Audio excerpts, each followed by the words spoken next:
நேத்திக்கு வந்து நாங்கள் லூலு மால் போயிருந்தோம். அங்கே வந்து ஐஸ்கிரீம் ஆட்டோமேட்டிக் மிஷின் இருந்துச்சு. சரின்னு சொல்லிட்டு ஒரு ஐஸ்கிரீம் வந்து ஆர்டர் போட்டிருந்தோம். பட் ஆனால் 2 மினிட்ஸ் ஆயிடுச்சு. எங்களுக்கு வந்து வரவே இல்லை. 30 செகண்ட்ஸ் தான் அதில் வந்து டைம் போட்டிருந்தது. ஐயோ ஐஸ்கிரீம் வராதோ அப்படின்னு சொல்லிட்டு நாங்கள் வந்து வருமா வராதான்னு பார்த்துட்டு இருந்தோம். வரும் ஆனால் வராது.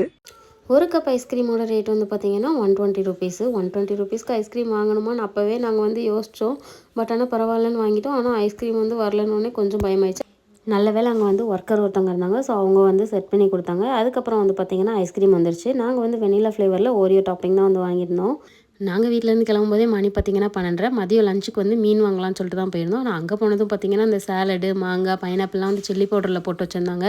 அப்புறமா சிக்கன் சூப்பும் இருந்தது. சரி இதெல்லாம் பார்த்தோன்னே சிக்கன் சாலடு, அதுக்கப்புறமா மாங்காய், பைனாப்பிள் சூப்பு இது எல்லாத்தையுமே வந்து வாங்கிட்டு வந்திருந்தோம். ஸோ இதை வச்சு மதியம் லஞ்சை வந்து ஒப்பேத்தியாச்சு. நாங்கள் வந்து இன்றைக்கி ப்ரானும் சிக்கனும் தான் வந்து வாங்கிட்டு வந்திருந்தோம். ஸோ இதை வந்து நைட்டுக்கு வந்து செஞ்சு சாப்பிட்டுக்கலாம் அப்படின்னு சொல்லிட்டு நைட்டுக்கு தான் வந்து ப்ரான் கிரேவியும் அதுக்கப்புறமா சிக்கனும் வந்து செஞ்சு சாப்பிட்டோம். இந்த மினி விளாக் எப்படி இருந்ததுன்னு மறக்காமல் கமெண்ட் பண்ணுங்கள். ஸோ இன்னொரு மினி விளாகில் பார்க்கலாம். பாய்.